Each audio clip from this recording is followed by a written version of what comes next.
বিশ্ববাজারের সাথে মিল রেখে জ্বালানির দামে বড় সমন্বয় করেছে পাকিস্তান।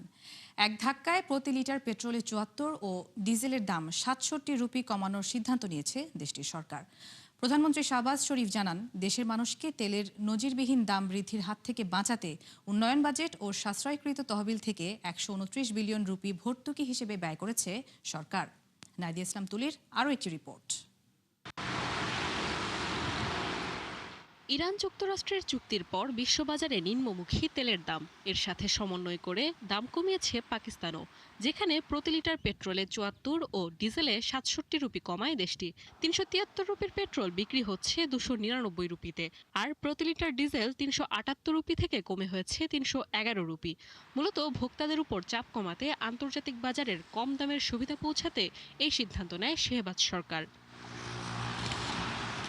এর আগে গেল ৬ মার্চ প্রতি লিটার পেট্রোল ও ডিজেলে ৫৫ রুপি দাম বাড়ায় সরকার, যার ধারাবাহিকতায় গেল ৩ এপ্রিল রেকর্ড পর্যায়ে পৌঁছায় জ্বালানির দাম। সে সময় প্রতি লিটার পেট্রোলে ১৩৭ ও ডিজেলে ১৮৪ রুপি বৃদ্ধি করে পাকিস্তান সরকার। ফলে প্রধান দুই জ্বালানির দাম পৌঁছায় যথাক্রমে ৪৫৮ ও ৫২০ রুপিতে। এতে তীব্র সমালোচনার মুখে পড়ে শেহবাজ সরকার। ২৪ ঘন্টার মধ্যে জ্বালানি শুল্ক ৮০ রুপি কমিয়ে ৩৭৮ রুপিতে নিয়ে আসে তারা।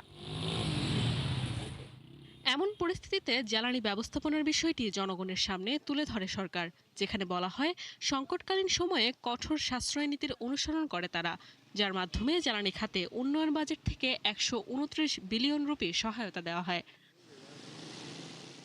পাকিস্তান সরকারের দাবি, আঞ্চলিক উত্তেজনা ও আন্তর্জাতিক বাজারে অস্থিরতার মধ্যেও জ্বালানি সরবরাহ স্বাভাবিক রেখেছেন তারা, যেখানে দারুণ সমন্বয় করে কেন্দ্র ও প্রাদেশিক সরকার। ফলে তেল নিতে দীর্ঘ লাইনের মতো হয়রানির শিকার হতে হয়নি জনগণকে। নাদিয়া ইসলাম তুলি, ৭১।